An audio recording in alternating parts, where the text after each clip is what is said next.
Erev Tov. Non, c'est moi qui dis Erev Tov. Allez, redis-le, Maurice. Erev Tov. Erev Tov. Maurice de la Cassie-Guileno. Erev Tov en ce lundi 25, c'est ça? Oui. Du mois de juillet, donc 26 du mois de... Non, 27, puisqu'on est déjà passé à la nuit. Du mois de Tammuz, Bezrat Hashem. On a un chiour ce soir qui a été acheté par Nathalie et Caroline Esther Abitbol. Que Dieu les bénisse sur tout leur chemin, elles et leur famille. Pour les 12 mois de leur oncle Gilbert Chaim Victor Ben Lala, Zichrono Libracha, ainsi que l'élévation de l'âme de leur père, Yitzhak Jacques Ben Lala, Zichrono Libracha. Et l'élève a donné une grande réussite pour Nathalie, pour son procès, pour Caroline, qu'Akadosh Baruch Hu lui envoie la force de supporter le départ de son papa. Il prie pour lui dans le ciel, Bezrat Hashem, et je leur souhaite de se renforcer en Torah, Mitzvot U'Maasim Tovim, puisque le plus grand service et le plus grand kavod qu'on puisse faire à des parents qu'on aime et qui nous manquent, qui sont de l'autre côté, c'est de faire Torah ou Mitzvot, parce que tout le reste, plus jeter de l'argent en l'air, ça retombe par terre, tu peux leur offrir des villottes, ils n'en ont rien à faire, tu peux offrir la dernière Audi A8, bon, il ne faut pas exagérer, mais en tout cas, quoi qu'il advienne, il n'y a que Torah Mitzvot U'Maasim Tovim qui compte dans ce monde, comme d'acheter des shiurim, Bezrat Hashem, surtout Nir d'Avrechim, le Kaddish, la Tzedaka, Mamash Kol Advarim Ele Be'emet Ozrim. Je sais que tout le monde le sait, mais il faut passer du savoir à la vie. Et un jour, on partira tous de ce monde. Et vous verrez, hein Maurice? Je compte pas partir. Et vous verrez que quand on est de l'autre côté, c'est-à-dire quand on a quitté son corps, alors toutes mes paroles là que vous entendez, vous allez les vivre. À ce moment-là, vous allez crier vers vos enfants, faites teshuva, n'oubliez pas de vous lever le matin, faites Torah, Mitzvot Maasim Tovim. Et personne ne vous entendra. Pourquoi? Parce qu'on avait le temps de vous entendre avant. Faut pas rater le coche. Faut pas rater le coche. Faut pas rater le coche. Une fois, j'ai rencontré un assureur. Je lui dis, comment tu arrives à persuader les gens? Il me dit, c'est pas compliqué. Hein. Je leur dis que ça peut leur arriver, que la maison prend feu, qu'un tremblement de terre. Et ils signent. Il dit, ils signent. Alors quand on est bête à ce point-là, on signe des assurances tous les ans qu'on paye d'année en année dans le cas où il y a peut-être une chance, sur combien un tremblement de terre? On m'a dit, une chance sur 1000, sur 2000, ça dépend où tu te trouves. De façon générale, c'est plutôt sur 1 million. Hein? Et il paye. Il paye. La chance, c'est tous les jours 100% de chance de mourir. Donc, à plus forte raison que tu prends une assurance. Non? C'est mathématique. Donc voilà, Bezrat Hashem, on pensera à l'élévation de l'âme chez le Kol Mété Israël, Bechol Atar Ve'atar. Et sans plus tarder, Refouach Lemach, la Mamira, pour tous les malades d'Israël, on pensera à la Refouach Lemach de ma belle-mère Eka, comment elle s'appelle? Sarah Gisèle Bat Louise, Refouach Lemach, la Mamira, Briout et Tanakrout, et Malkol Shamay, on pensera Morat Tima Gdosha Bateora, Sarat al Batifrat Miriam Yerben Esther, Vechen Elza derrière toute notre liste, en vous souhaitant tous les bonheurs du monde. On commence notre shiur avec une paracha. Bezrat Hashem, du coup, on va sortir un moussard aujourd'hui et un moussard demain matin. Mais un moussard qui vaut vraiment le coup d'être entendu. Shiur que j'ai préparé tout à l'heure, à propos de la paracha de Mas'ei. Paracha de Mas'ei. On va découvrir un petit peu ensemble, si on ouvre cette paracha, qui est la donc dernière paracha du livre de Bamidbar, avant d'ouvrir le livre de Devarim, qui nous prépare aux fêtes de Tishri d'ailleurs, eh bien, d'abord Elul après Tishri, cette paracha, elle est un petit peu bizarre. Je dirais presque qu'elle est ennuyeuse, si je peux me permettre le mot, si on ne sait pas retirer le fruit qui se cache derrière l'écorce. C'est bien? Parce que, demande s'il te plaît la paracha, sans te commander, avis. Je voudrais vous lire un petit peu quelque chose qui est très ennuyeux, puisque la 17e Mishnah du premier chapitre de Masechet Avot nous dit, au nom de Rabban Shimon ben Gamiel, En Amidrash Haikar Ela Maaseh. Et voilà que, bon, c'est vrai qu'il y a plusieurs nocés, sujets qui sont développés ici, mais elle porte comme le nom des Masaot. Mazé Masaot, les stations sur lesquelles les enfants d'Israël ont passé leur tribulation de la sortie d'Égypte jusqu'en Eretz Israël, au nombre de 42 stations. Alors, on parle quand même de Torah. On parle de choses spirituelles. Mais quand on nous dit ce n'est pas ce que tu apprends qui est le principal, mais ce que tu vas vivre dehors de cette étude, moi j'ai envie de poser la question à Hachem, qui nous a donné sa Torah, ou à Moshe, qui nous l'a transmis.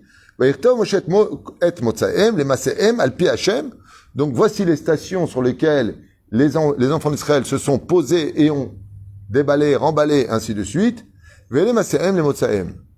Et donc elle insiste beaucoup, dire attention les mecs, hein, attention, Kaal Kadosh, n'oubliez pas ce que vous allez entendre. D'accord? Qu'est-ce qu'on va entendre?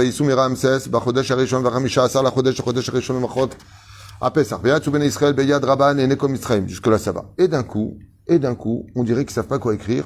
D'un coup, C'est Vaïsou Mimita, Vahano Bahajmona. Vaïsou Mahajmona, Vahano Bemoserat. Vaïsou Moserot, Vahano Beyana. Vaïsou Mibati Akan, Vahano Behor Gidgal. Oh! J'ai envie de dire au Kotel, j'ai un défi. Dis-moi, ils ont fait 42 stations avant d'arriver en Israël et tu auras fait de l'économie d'encre et un hamoud de moins dans le Sefer Torah. La chronologie. Moi, je vous pose une question. Maurice, par exemple à toi. Qu'est-ce que la Torah, elle pourrait nous enseigner en nous donnant les noms des stations qu'on a traversées? Qu'est-ce qu'on pourrait apprendre de ça? Il y a énormément à apprendre, je vous dis franchement. Chaque étape, il y a eu une épreuve particulière qui portait le nom de l'épreuve. Il y a fait méode. À chaque étape, il y a eu une épreuve. Il s'est passé quelque chose. Ça veut dire, quand tu donnes le nom d'une personne, ça veut dire, tu viens, je passe comme ça, je te dis, tiens, en fait, Laurent, tu sais, dans cet hôtel-là, bon, laisse tomber. Mazé Omer, Darcheni. Va voir dans la Torah, qu'est-ce qui s'est passé, Mimim Tak. Vayahanu behashbona. Il faut que Katouf hashbona. Maya shama. Il s'est passé quelque chose. Automatiquement, quand on te donne une station, ça vient penser ça. Deuxième chose, qu'est-ce qu'on pourra apprendre? Que Bémet, il y a un peuple qui est sorti d'Égypte. Comment on peut savoir si quelqu'un il est mytho ou pas? Comment on peut savoir ou pas? Il y a deux Gugus qui ont écrit un livre sur, soi-disant, un peuple qui est sorti d'Égypte. En réalité, pas du tout, c'est faux, c'est une histoire. Ok? sur des faits existants. Sur des faits existants. Les faits existants, c'est que la Torah elle est capable de te dire où est-ce qu'on est passé. Comment s'appelaient les endroits où on est passé. Combien de jours on est passé. Et qu'est-ce qu'on a fait là-bas. Si tu es capable de donner tellement de détails et des noms des lieux que tu as visités, par exemple, quelqu'un te dit « Je suis parti au Guatemala ».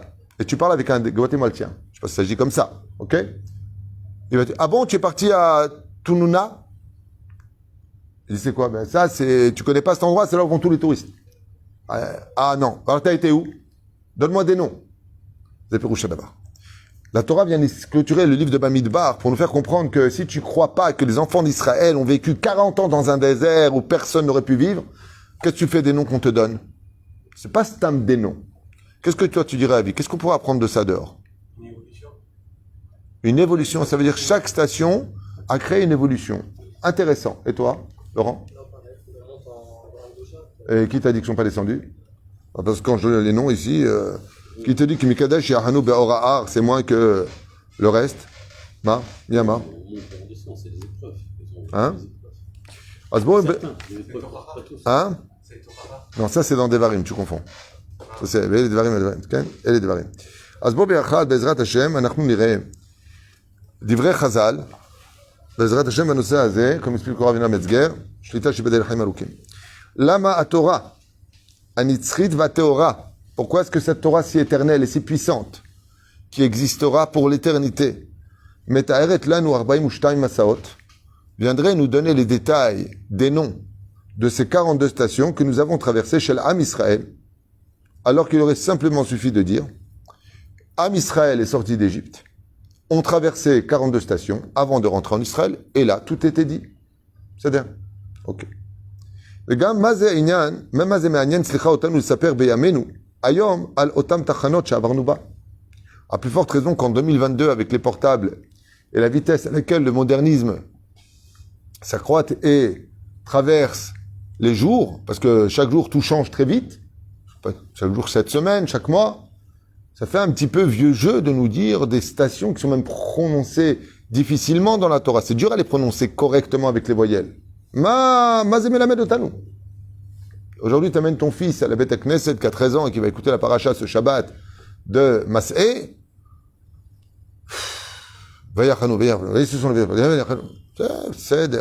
Vous allez voir combien notre Torah elle est belle et combien elle est puissante. Ce soir, on fait un enseignement, demain, on fera un autre. Ezrat Hashem, Yiratzon, que le mérite de cette étude, Yalet Anishamot, Shotam Amitim Shamar. Lomar Lanu. שהתחנות שחווינו במשך 40 שנה איננה פחות חשובה מתוצאה עצמה. Et là, déjà, on a une grande explication qui tombe dans notre tête. Si le but d'une chose existe, si l'existence d'un départ d'une chose existe, c'est pour atteindre son but. Comme vous le savez tous, comme on le dit au nom de Rabbi Shlomo Al-Kabetz dans les Chadodi, sauf Maaseh, Bahashavat Chila. Le début d'une pensée et pour atteindre l'action finale. C'est-à-dire que je te donne un exemple. Si tu prends ta voiture, c'est pour aller où? Ou chez toi à la maison? Ou à un mariage où tu es invité? Ou à la Beth Knesset? Pas stam, tu prends ta voiture. Mais bizarrement, tu verras que dans la vie de tous les jours, dès que tu viens, par exemple, tu prends ta voiture, tu vas dans le nord. Et ta femme était déjà partie à l'avance avec les enfants. Quelle est la première question en général que posent de façon naturelle tous les humains? T'as fait un bon voyage?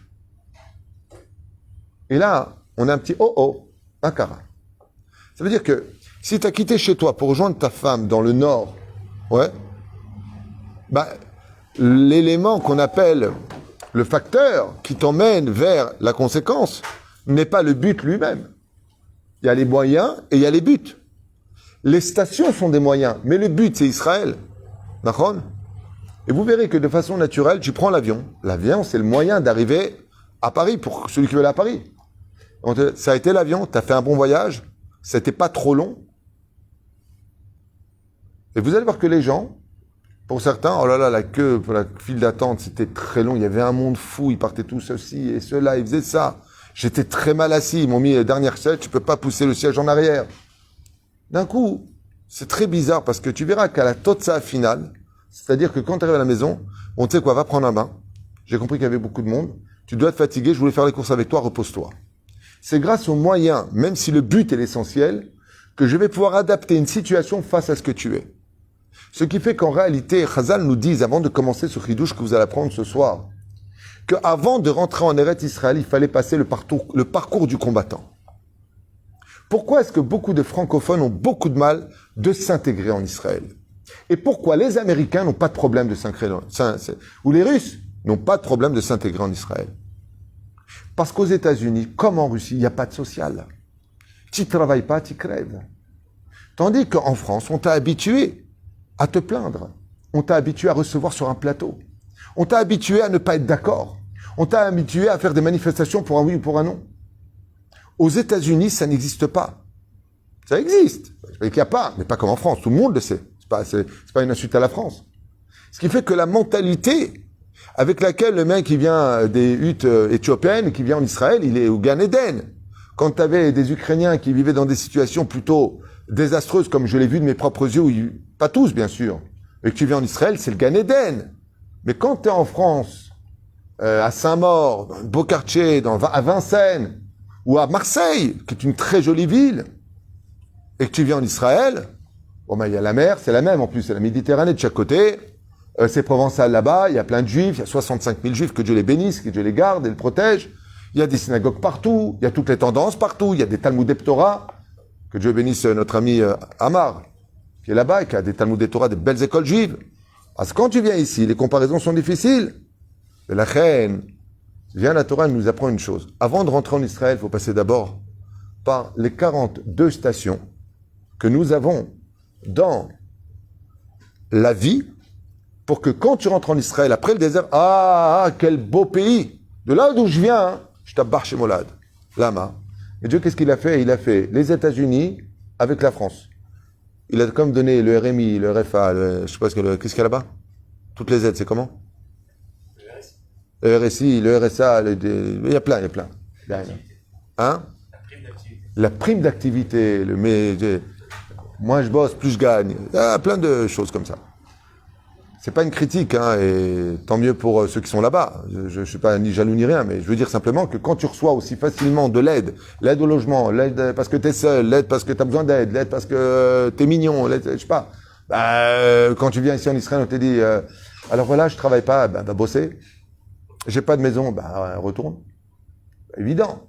La reine, Chazal explique qu'avant de se confronter en Israël, celui qui avait une vie très paisible là-bas et qui vient ici, vous allez voir les Israéliens lui dire, mais t'es malade. Tu viens de Miami, mais t'es malade. Tu viens de France, mais t'es malade. Mais qu'est-ce que tu viens faire ici? Tu veux mourir ou quoi? C'est un petit peu le sujet. Ici, il faut se battre. Mais quand t'as fait 42 stations comme ils ont galéré, quand tu es en Israël, tu te bats avec plaisir. Pourquoi? T'es déjà rodé. C'est le parcours du combattant. C'était une autre explication. Et là, on rentre dans notre explication d'une autre facette. L'Omar Shatachanot Shechavinu Bemeshech 40 Shana. Donc ça c'est mon hébreu, c'est moi qui écris dans mon portable pour ne pas perdre mes feuilles, donc je les écris ici. Donc je le traduis directement parce que je préfère écrire en hébreu qu'en français en ce qui me concerne. Nous apprendre que donc les événements que nous avons vécus pendant ces 42 stations, 40 ans dans le pays, dans le désert, ne sont en réalité pas moins importantes que le but lui-même. Pourquoi? Et c'est ce qu'on va découvrir maintenant, selon un grand secret de l'étude qui est très intéressant, que je vous conseille vivement d'écouter et de partager, parce que ça va vous aider vraiment dans la vie de tous les jours. Vraiment. Vous allez comprendre. Kemochen. Pour bien comprendre ça, alors moi je me suis pris un exemple personnel. Professeur. Un professeur, qui soit gadol en philosophie, histoire, médecine, sciences, maths, peu importe, ce qu'on veut. Un professeur. Gadol, qui est connu et réputé, Mekabel arbe atavot, shonot ka'asher umukar, Mekabel sachar gadol. Quand il est connu et reconnu, il a écrit des livres, il reçoit le prix Nobel, il reçoit beaucoup de bonnes choses, il gagne en général très bien sa vie, il est payé très cher pour ses conférences. On est d'accord? Donc quand il a commencé à étudier, lui, depuis petit, qu'il a fait après le collège, le lycée, patati patata, après l'université, et qu'il s'est spécialisé dans la médecine pendant 14 ans pour devenir, pas simplement médecin généraliste, mais on va dire, je sais pas moi, neurologue ou cardiologue, peu importe le métier qu'il va faire, pneumologue, dans la médecine par exemple, eh bien, toutes ces années-là, qu'est-ce qu'il fait de ces livres une fois qu'il a eu ses examens et qu'il a réussi? Ben, il les jette. J'ai jamais vu quelqu'un garder les cahiers du bac quand il a eu son bac. Il les met dans le bac. Mais lui, il avance. C'est-à-dire que le bac, c'est un moyen, pas du tout un but. Ça existe dans tout, sauf une chose.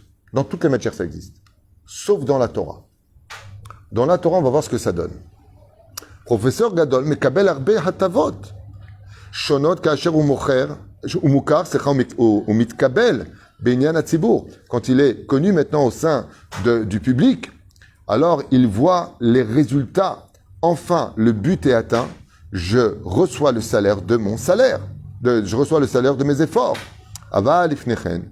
Ou klum. Vehu hameshalem. Et si vous observez bien, tant qu'il est encore en train de faire ses études et qu'il apprend, qu'est-ce qu'il est au sein du public? Inexistant, tu n'es rien. Et qui paye? Qui paye l'université? Qui paye ses livres? C'est lui-même. C'est que quand il est arrivé au but, que le but commence à lui donner enfin vie. Et donc on voit que dans la vie, si tu n'es pas dans le judaïsme, eh bien les moyens n'ont aucune importance. Ce qui compte, c'est d'atteindre son but. Voilà ce que vient nous apprendre cette paracha. Et la Torah, elle vient nous dire pas du tout. Pas du tout. Chaque moyen est un but en lui-même qui mérite tous les honneurs qui lui sont dus. Waouh! Et ça change toute l'histoire. Bamed Varim Amorim, rentrons maintenant dans le judaïsme. Nous, en tant que juifs, chez Zachrin ou Liot Yehudim, Baruch Hashem, Botir'u, Aval Batorah Gdosha, Batorah Lelamdenu, notre Torah vient nous apprendre et nous éveiller, ouvrir les yeux. Yehudi, Kol Shehu, peu importe qui il est, Shechapes la Avod et Hashem, qui va chercher à servir Hashem dans ce monde, ou la Gal Eretz Israël, de venir compléter la nation sur la terre d'Eretz Israël, il n'y a pas de mitzvah de la lot en Eretz Israël. Yesh mitzvah yeshuv Eretz Israël. C'est un petit peu fin, c'est comme ça que c'est marqué dans le Shulchan Aruch. En mitzvah, comme c'est du Rav Yitzhak Yosef, en mitzvah la lot Eretz Israël, dans les il rapporte ça dans l'Ilchot Nedarim. Aval yeshuv Eretz Israël, c'est une mitzvah de la Torah. Yashev temba, mitzvah de s'installer ici. Tout celui qui recherche en fin de compte à s'élever spirituellement, que ce soit par le biais de la Torah ou le fait de venir en Israël, Bashamaim, dans le ciel, les choses sont totalement différentes de sur terre. Qu'est-ce qui se passe? Miyad Akadosh Baruch Hu Vekol Malaché Mapaliot, tous les anges par trilliards de billiards, le ciel des 7 mondes jusqu'au trône divin, Gvar Bereshit Darko, pour les premiers mots qu'il vient de prononcer, ses premiers pas dans le monde de la Torah, sa première venue dans la Beth Knesset, il est déjà considéré comme un professeur dans le ciel. Tout le monde connaît l'histoire du Baal Shem Tov qui, à Kippour, était très inquiet parce que les gens n'avaient pas vraiment fait une vraie tchouva et le Baal Shem Tov priait, puis à un moment il s'est arrêté net, il a commencé à sourire, il s'est retourné, il a dit « Zéou, vous êtes tous pardonnés aujourd'hui ». Alors les gens étaient un petit peu choqués, c'était juste avant la Neila. Et le Baal Shem Tov, il était pressé comme ça de finir. Et dès qu'il arrive, il sort dehors, il voit un petit enfant de 5 ans qui était assis sur une marche avec un cahier de Aleph Bet Gimel. Et il est parti l'embrasser sur le front. Il a levé, il a dit voilà le héros qui nous a, grâce à lui, il a pardonné à toute la ville. À Kippour, on est toujours pardonné, c'est la déa de la Gemara. Quoi que tu fasses, t'es pardonné. Il dit oui, tu es pardonné, mais tu es pardonné au moment même où, et tu recommences le compte à rebours, là par contre vous allez être aidé dans votre échouva grâce à lui. Tu commences à vous allez t'aider. Mais ce gosse, il sait même pas lire. Il a dit oui, mais pendant tout Kippour, il a pour la première fois de sa vie appris de Aleph jusqu'à Yud. Et pendant des heures, avec la sueur de son front, il a répété Aleph, Bet, Gimel, Dalet, He, Vav, Zayin, Chet, Tet, Yud. Il les a répétés. Ça a tellement plu au ciel de voir cet enfant fournir tellement d'efforts par amour pour les lettres hébraïques que pour son mérite à lui, tout le monde a été pardonné. Mais il a que 5 ans. Il vient de commencer ses premières lettres. Oh! Maintenant, on commence à voir autre chose. Beau tir où? Bachamaï, Chazal, ils disent dans le ciel, les anges parlent tous de ce juif tout simple, qui n'a rien de spécial, tout ordinaire. Bereshit Darko, qui vient de commencer simplement ses premiers pas dans la Torah, Medabrim Alav, qui Ilou Mashiach. On parle de lui comme un grand. Il est déjà très important aux yeux d'Hachem. Ou betar shekvar mekabel sachar al kol kavana o peula tova.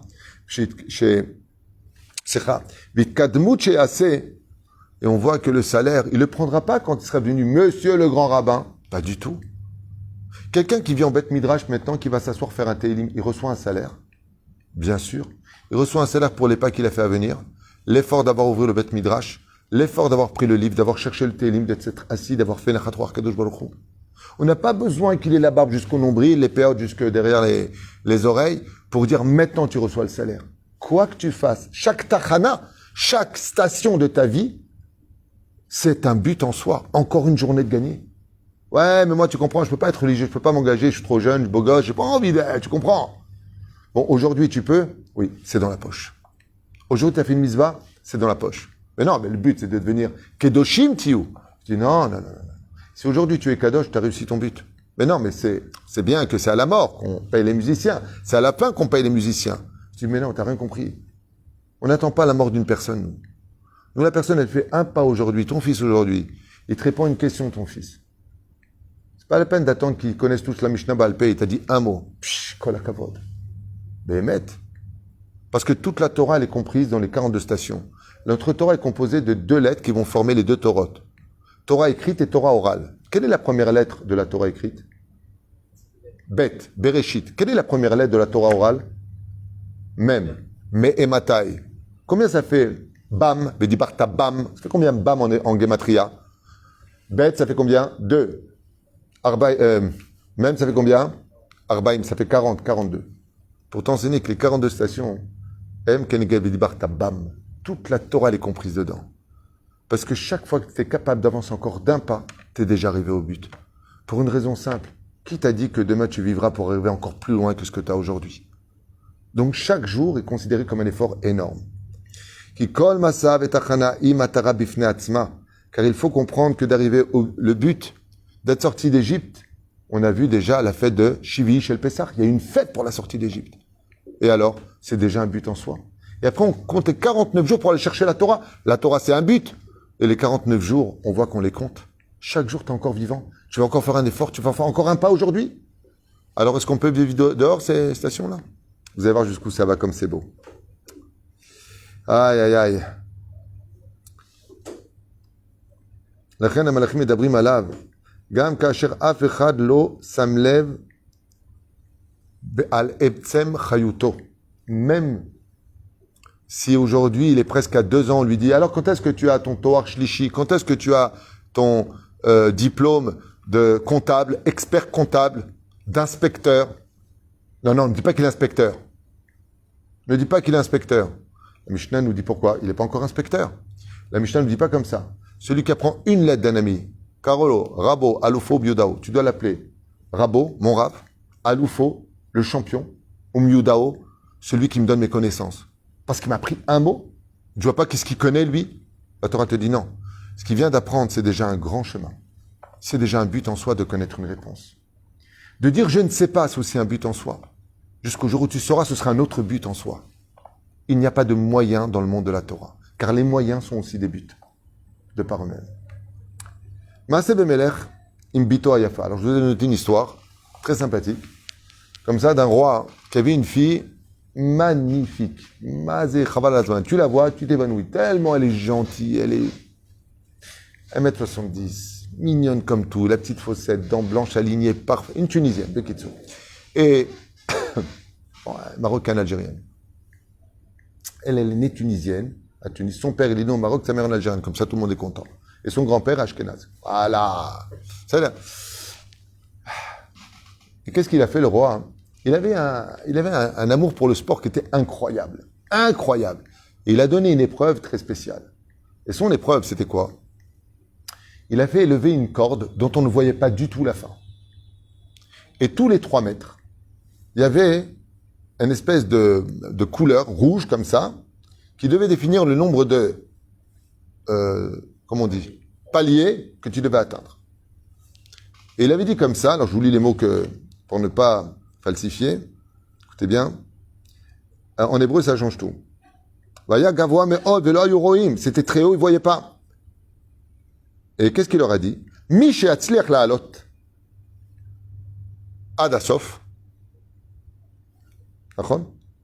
Iskel inase le bitia nesicha, aura le mérite de se marier avec ma fille et deviendra mon gendre, le futur roi du pays.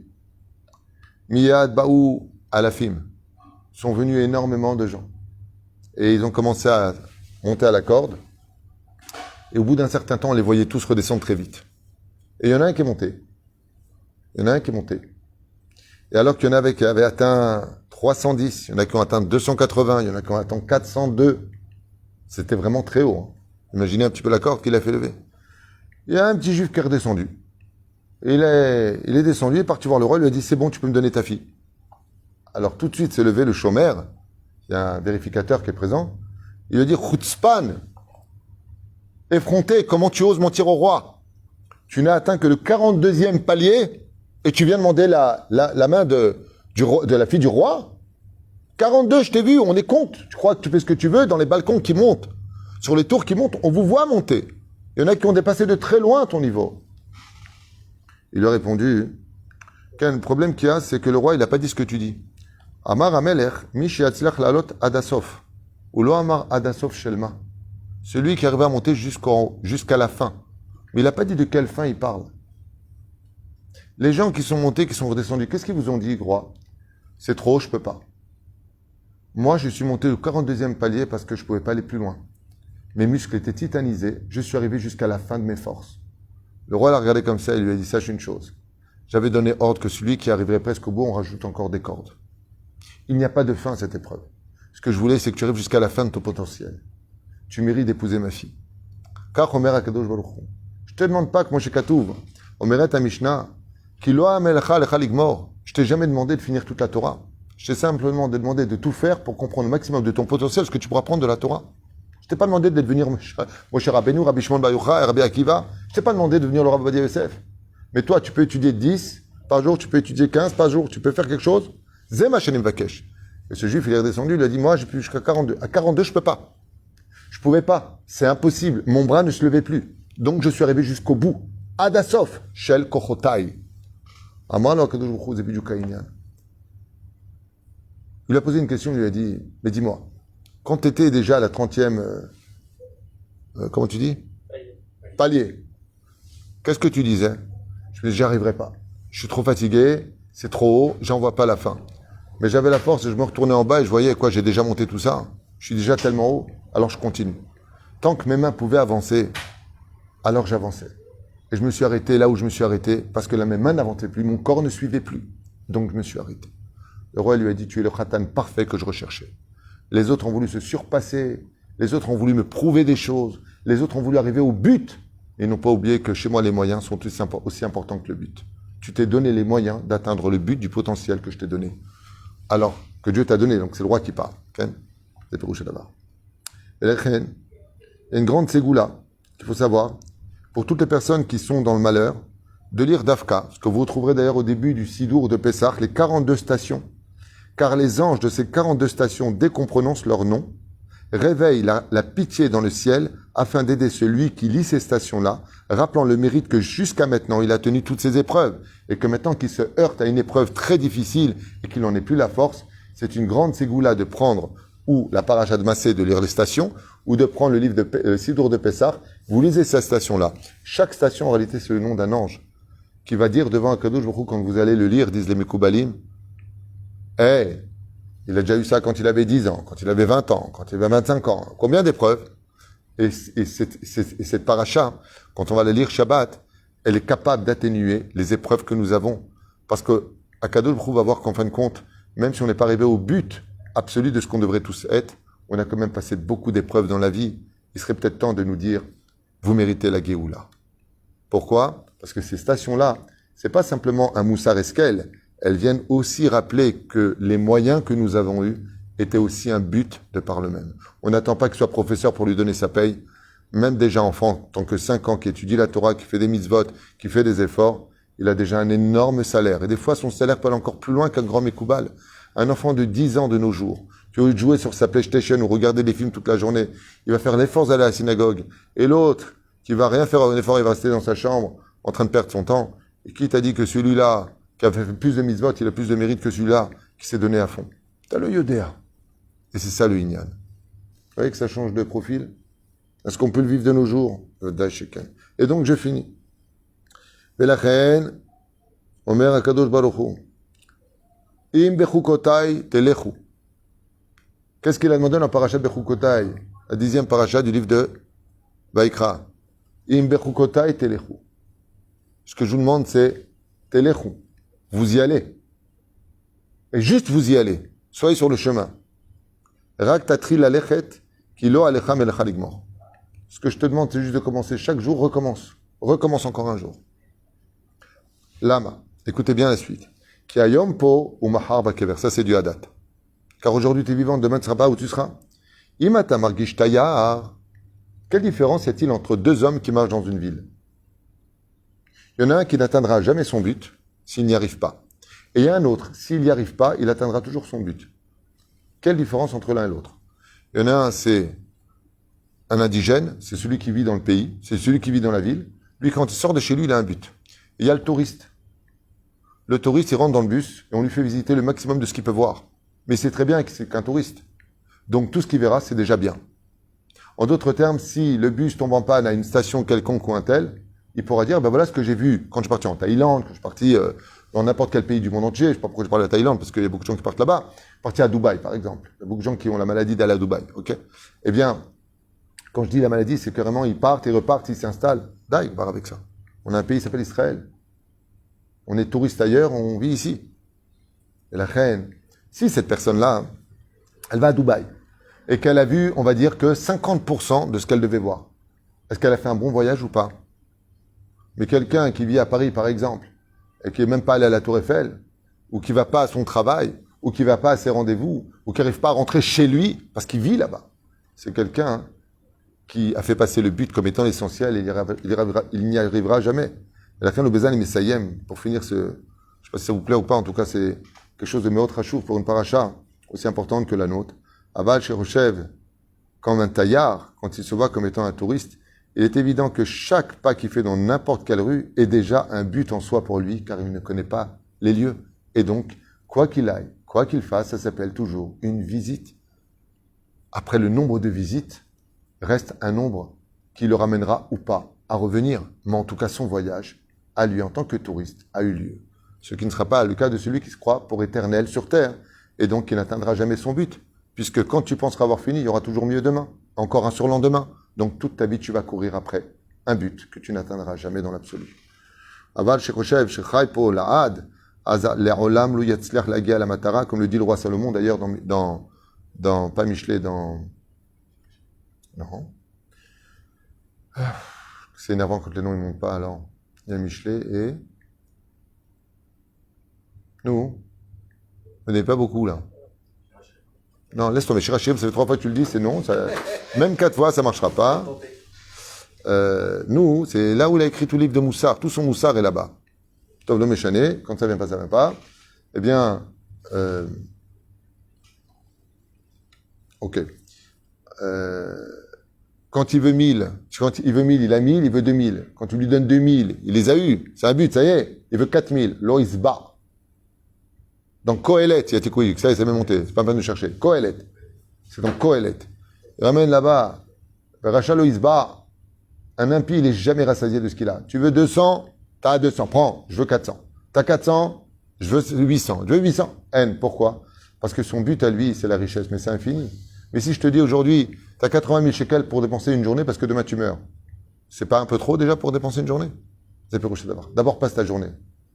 Pérouche Davar, celui qui veut réussir sa vie, c'est de profiter au maximum de la journée qui lui est donnée, sachant que chaque moyen qui lui donnera d'arriver à son but, d'être meilleur, c'est déjà un but en soi. Et la reine Katouv, Boker Velaïla, Ouvler Techa, Badderer, Rak Tatril Alechet. Sur ton chemin, Ouvler Techa, Badderer. Bah oui, si tu marches, c'est sur le chemin. Pourtant, ce n'est que de commencer à marcher. C'est déjà le but, même si le but était d'être sur le chemin pour arriver dans un autre but. C'est d'atteindre le but de la vie, comme nous le disent tous nos chachamim. Le but, c'est pas de réussir ta vie, c'est d'avoir tout fait pour y arriver. Donc, c'était les moyens pour y arriver. Chazal, ils te disent dans le ciel, on voit pas ça comme un moyen. Les moyens que tu t'es donnés pour y arriver, c'était déjà un but. Tu as cherché de l'argent pour aider, pour construire le binyan qu'on doit construire, par exemple, le monument qu'on doit construire, qu'on appelle ça, pas l'immeuble, le bâtiment. Je compte sur toi, je suis foutu là. Donc, le bâtiment qu'on doit construire, niveau des mots, je parle. Okay. Alors, tu vas dire comme ça, le bâtiment, la personne va te donner 10 coups de téléphone, 15 coups de téléphone pour appeler tous ses amis pour essayer de construire ce bâtiment tellement important pour l'AIA francophone et plus que ça encore. Ok? Et la personne ne réussit pas. Comment elle revient? J'ai pas réussi. T'as appelé tout le monde? J'ai appelé tout le monde, j'ai pas réussi. Dans le ciel, il a réussi, il aura le salaire de tout ce qui aurait pu être fait. Lama. Parce qu'il s'est donné les moyens de réussir. Et dans la vie, il faut apprendre que pour avoir la réussite de sortir un peuple qui était prisonnier en Égypte, le faire entrer en Eretz Israël, il fallait se donner les moyens de 42 stations. Baruch Adonai l'olam. Amen.